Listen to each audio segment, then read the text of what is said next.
At first glance, these two fans look almost identical, but one is from JISULIFE, the company behind the slogan "World's #1 portable fan brand." The other came from AliExpress, with no brand name at all. The JISULIFE retails for around $18. The generic one was $4.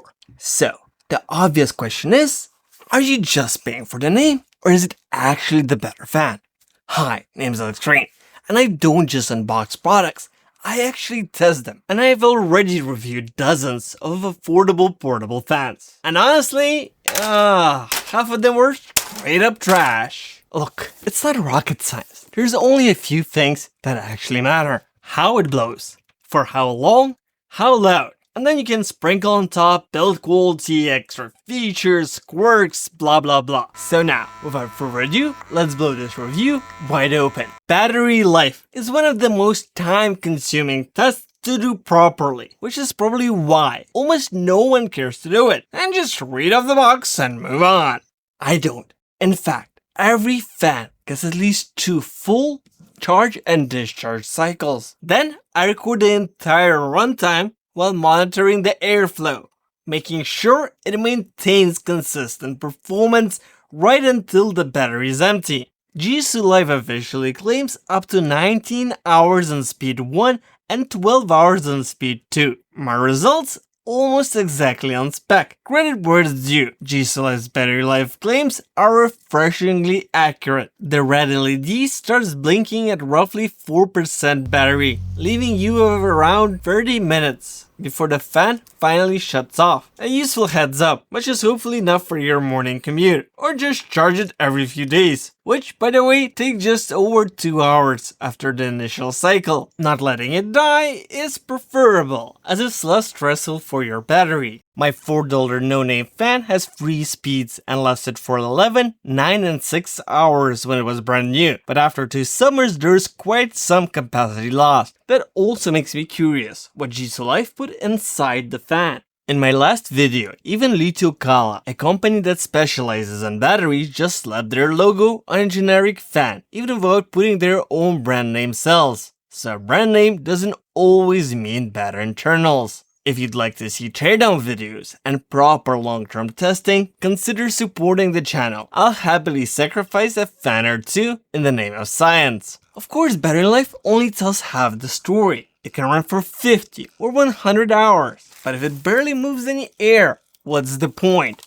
So let's see how it actually performs. I wanted to standardize how I measure airflow from now on. After testing a bunch of different distances, I've settled on 3 that best match real life use. 15 centimeters or around 6 inches, right in your face, close and personal. 30 centimeters, 12 inches. Arm comfortably bent, your typical handheld use. This is probably the most important one. 60 centimeters, 24 inches, desk or table use, where the fan is standing a bit further away. Since I'll hopefully be reviewing a lot more fans, I already ordered half a dozen 2 weeks ago, I want the numbers to be easy to compare from one review to another. Right now, for each speed on every fan, I'm recording 50 airflow measurements and averaging them. Measuring fan noise is trickier than it looks, and sound signature matters just as much as loudness. A smooth hum is usually far less annoying than a high-pitched whine or rattle, even if both measure at the same decibel level.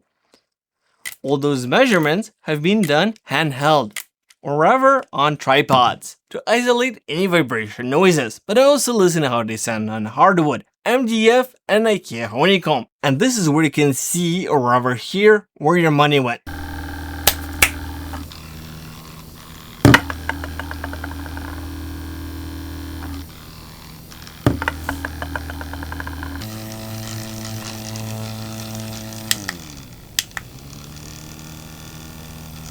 The no-name fan has severe vibration noises on pretty much any surface, and rattling even handheld.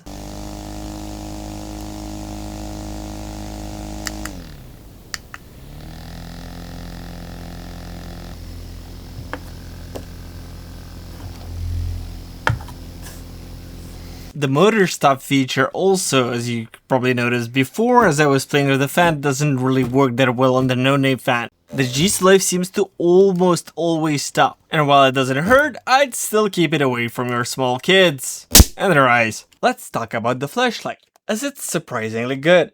For context, the litho color for my previous review was designed for tent use, spreading a wide, diffused light, starting at just 60 lux and dropped to only 24 after just 5 minutes. The JISULIFE takes the opposite approach. It uses a focus beam that's measured at 467 lux at 1 meter, and even after a full hour, it was still putting out 447.